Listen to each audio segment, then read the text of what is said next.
ಕರ್ನಾಟಕ ರಕ್ಷಣಾ ವೇದಿಕೆ ಸಂಘಟನೆಗಳಾಗಿರ್ಬೋದು, ಸಾಕಷ್ಟು ಸಂಘಟನೆಗಳು ಇವತ್ತ ಸರ್ಕಾರಿ ವೈದ್ಯಕೀಯ ಕಾಲೇಜು ಬಿಜಾಪುರದಲ್ಲಿ ಸ್ಥಾಪನೆ ಆಗಬೇಕು, PPP ಮಾದರಿಯ ವೈದ್ಯಕೀಯ ಕಾಲೇಜು ನಮಗೆ ಬೇಡ ಅಂತ ಹೇಳಿ ಅವರು ಮನವಿ ಮಾಡ್ಕೊಂಡಾರ.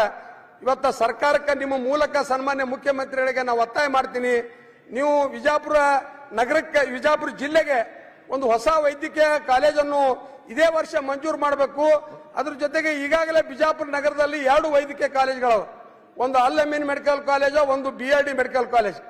ಈ 2 ಬಿಜಾಪುರ ನಗರದಲ್ಲಿ ಇರುವುದರಿಂದ ನೀವು ಗ್ರಾಮೀಣ ಪ್ರದೇಶಕ್ಕೆ ಇವತ್ತು ಹೆಚ್ಚಿನ ಒತ್ತು ಕೊಟ್ರಂದ್ರೆ ಸಿಂದಗಿ ಇಂಡಿ ಮಧ್ಯ ಮಾಡಬಹುದು, ಸಿಂದಗಿ ದೇವರಿಪರಿಗೆ ಮಧ್ಯ ಮಾಡಬಹುದು, ಈ ನಮ್ಮ ತಾಲೂಕಿನ ಮಧ್ಯ ಮಾಡೋದ್ರಿಂದ ಇವತ್ತು ಜೇವರಿಗೆ, ಅಫಜಲ್ಪುರ, ಇವತ್ತು ಆಳಂದ ಮತ್ತು ಇಂಡಿ, ಸಿಂದಗಿ, ಆಲ್ಮೇಲ ಈ ಎಲ್ಲ ತಾಲೂಕು ಕೇಂದ್ರಗಳಲ್ಲಿ ಮಧ್ಯೆ ಒಂದು ನೂತನವಾದ ಒಂದು ವೈದ್ಯಕೀಯ ಕಾಲೇಜು ಮಂಜೂರು ಮಾಡಬೇಕಂತೇಳಿ ಆ ಭಾಗದ ಜನರ ಪರವಾಗಿ ಸರ್ಕಾರವನ್ನು ನಾವು ಒತ್ತಾಯ ಮಾಡಕ್ ಬಯಸ್ತಾ ಇದ್ದೀನಿ.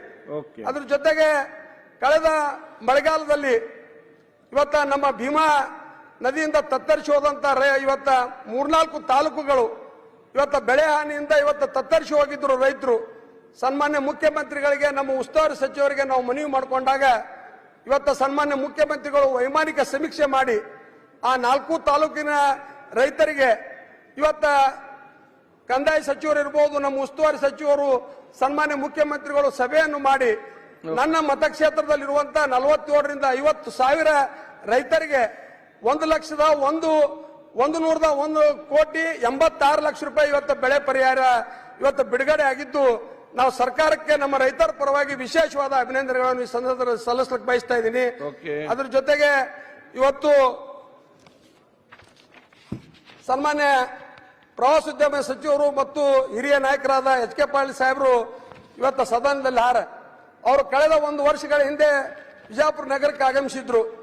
ನಾವು, ಅವರು ಮತ್ತು ಎಲ್ಲ ಜನಪ್ರತಿನಿಧಿಗಳು ಇವತ್ತು ಅವ್ರ ಜೊತೆ ಪ್ರತಿಯೊಂದು ಬಿಜಾಪುರದಲ್ಲಿರುವಂತಹ ಪ್ರವಾಸಿ ತಾಣಗಳಿಗೆ ಭೇಟಿ ಕೊಟ್ಟಿದ್ದೆವು. ಇವತ್ತ ಗೋಲ್ ಗುಮ್ಮಜ್ ಇರ್ಬೋದು, ಉಪ್ಲಿ ಬುರ್ಜ್ ಇರ್ಬೋದು, ಆನಂದ್ ಮಾಲ, ಇವತ್ತ ಗಗನ್ ಮಾಲ, ಅದ್ರ ಜೊತೆಗೆ ಬಾರಾ ಕಮಾನ, ಅದ್ರ ಜೊತೆಗೆ ತಾಸ್ ಮೋಡಿ, ಅಂದ್ರೆ ಪ್ರಾಚೀನ ಹಿನ್ನೆಲೆ ಉಳ್ಳಂತ ಇವತ್ತ ಪ್ರವಾಸಿ ತಾಣಗಳು.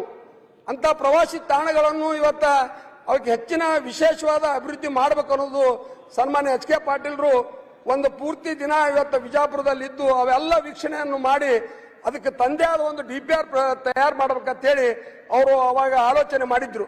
ನಾನು ಈ ಒಂದು ಸದನದ ಮೂಲಕ ಸನ್ಮಾನ್ಯ HK ಪಾಟೀಲ್ರಿಗೆ ಮನವಿ ಮಾಡ್ಕೋತೀನಿ, ಇವತ್ತ ಪ್ರಾಚೀನ ಪ್ರವಾಸಿ ತಾಣವಾದ ಬಿಜಾಪುರ ನಗರವನ್ನು ಪ್ರವಾಸೋದ್ಯಮದಲ್ಲಿ ಇನ್ನೂ ಉತ್ತೇಜನಗೊಳಿಸಬೇಕನ್ನೋ ನಿಟ್ಟಿನಲ್ಲಿ ತಾವು ಆದಷ್ಟು ಬೇಗನೆ ಇವತ್ತು ಸರ್ಕಾರ ಹಂತದಲ್ಲಿ ಬಿಜಾಪುರ ನಗರಕ್ಕೆ ಇವತ್ತು ಪ್ರವಾಸೋದ್ಯಮದಲ್ಲಿ ವಿಶೇಷವಾದ ಅನುದಾನವನ್ನು ಕೊಟ್ಟು ಆ ಎಲ್ಲ ಪ್ರವಾಸಿ ತಾಣಗಳನ್ನು ಉತ್ತೇಜನಗೊಳಿಸಬೇಕಂತೇಳಿ ಸಂದರ್ಭದಲ್ಲಿ ನಾ ಹೇಳಕ್ ಬಯಸ್ತೇನೆ. ಸರ್, ಇನ್ನೊಂದು 2 ನಿಮಿಷ ಸರ್. 2 ನಿಮಿಷ ಮುಗಿಯುವುದಿಲ್ಲಲ್ಲ ಮಾರ, ಸುಮ್ಮನೆ ಯಾವಾಗಾರ ಅವಕಾಶ ಸಿಕ್ಕಿರ್ತಾರೆ ಸರ್. ಒಂದು 2 ನಿಮಿಷ.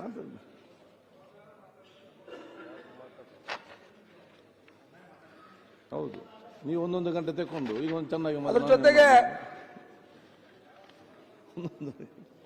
ಇವತ್ತು ಬಿಜಾಪುರ ಜಿಲ್ಲೆಯಲ್ಲಿ ಅತಿ ಹೆಚ್ಚಿನ ಕಾರ್ಖಾನೆಗಳು, ಸಕ್ಕರೆ ಕಾರ್ಖಾನೆಗಳು ಇರುವುದರಿಂದ ಅದರಲ್ಲಿ ವಿಶೇಷವಾಗಿ ನನ್ನ ಮತಕ್ಷೇತ್ರ ಮತ್ತು ಇಂಡಿ ಮತಕ್ಷೇತ್ರದಲ್ಲಿ 7ರಿಂದ 8 ಸಕ್ಕರೆ ಕಾರ್ಖಾನೆಗಳು. ಜನರಿಗೆ ಮೊನ್ನೆ ನಮ್ಮ ಸನ್ಮಾನ್ಯ ಮುಖ್ಯಮಂತ್ರಿಗಳು, ಸಕ್ಕರೆ ಸಚಿವರು ಇವತ್ತ ರೈತರ ಸಂಕಷ್ಟವನ್ನು ಇವತ್ತು ಪರಿಹಾರ ಮಾಡಿದ್ದಾರೆ. ಅದ್ರ ಜೊತೆಗೆ ಕಾರ್ಖಾನೆಯ ಸಂಕಷ್ಟವನ್ನು ಪರಿಹಾರ ಮಾಡಿದ್ದಾರೆ. ಇವತ್ತು 50 ರೂಪಾಯಿ ಸರ್ಕಾರದಿಂದ, 50 ರೂಪಾಯಿ ಇವತ್ತು ಕಾರ್ಖಾನೆಯಿಂದ 100 ರೂಪಾಯಿ ಕೊಡೋ ಮಾಡೋ ಮೂಲಕ ಅವತ್ತಿನ ಸಮಸ್ಯೆಯನ್ನು ಬಗೆಹರಿಸುವ ನಿಟ್ಟಿನಲ್ಲಿ ನಮ್ಮ ಸರ್ಕಾರ ಅತ್ಯಂತ ಪ್ರಾಮಾಣಿಕವಾಗಿ ಕೆಲಸ ಮಾಡೈತಿ. ಆದ್ರೆ ಈ ಸಭೆ ಮೂಲಕ ಒಂದು ನಾನು ಮನವಿ ಮಾಡ್ಕೊಳ್ಳೋಕೆ ಇಷ್ಟಪಡ್ತಾ ಇದ್ದೀನಿ. ಹೆಚ್ಚಿನ ಕಬ್ಬು ಬೆಳೆಯಿರುವಂತಹ ನಮ್ಮ ಪ್ರದೇಶದಲ್ಲಿ ಇವತ್ತ ಹೊಲಗಳ ರಸ್ತೆಗಳು ಬಹಳ ಹದಗೆಟ್ಟವು. ವಿಶೇಷವಾಗಿ ಗ್ರಾಮೀಣ ಅಭಿವೃದ್ಧಿ ಸಚಿವರಲ್ಲಿ ಈ ಸಂದರ್ಭದಲ್ಲಿ ನಾನು ಮನವಿ ಮಾಡ್ಕೋತೀನಿ, ಇವತ್ತ ಹೊಲಗಳ ರಸ್ತೆಗಳಿಗೆ ವಿಶೇಷವಾದ ಅನುದಾನವನ್ನು ಕೊಟ್ಟು ಇವತ್ತ ಕಬ್ಬು ಇರ್ಬೋದು, ತೊಗರಿ ಇರ್ಬೋದು, ಇವತ್ತು ಬೇರೆ ಬೇರೆ ಬೆಳೆಗಳಂತೂ ಸಾಗಿಸುವಂತಹ ಎಲ್ಲ ರಸ್ತೆಗಳ ಅಭಿವೃದ್ಧಿ ಮಾಡುವ ನಿಟ್ಟಿನಲ್ಲಿ ಸರ್ಕಾರ ಕ್ರಮ ತೆಗೆದುಕೊಳ್ಬೇಕಂತೇಳಿ ಸಂದರ್ಭದಲ್ಲಿ ನಾ ಹೇಳಕ್ ಬಯಸ್ತಾ ಇದ್ದೀನಿ. ಅದ್ರ ಜೊತೆಗೆ ಇವತ್ತ ಹಾನಗಲ್ ಶಾಸಕರಾದ ಸನ್ಮಾನ್ಯ ಶ್ರೀನಿವಾಸ್ ಮಾನೆ ಅವರು ನಿನ್ನೆ ಬಹಳ ಒಂದು ಒಳ್ಳೆಯ ವಿಚಾರವನ್ನು ಸದನದ ಮೂಲಕ ಹೇಳಿದ್ರು. ಇವತ್ತ ಇಲ್ಲಿ 12ರಿಂದ 14 ವರ್ಷಗಳಿಂದ ನಿರಂತರವಾಗಿ ಇವತ್ತು ಬೆಳಗಾವಿಯಲ್ಲಿ ಚಳಗಾವಿ ಅಧಿವೇಶನ ನಡೀತಾ ಇದೆ.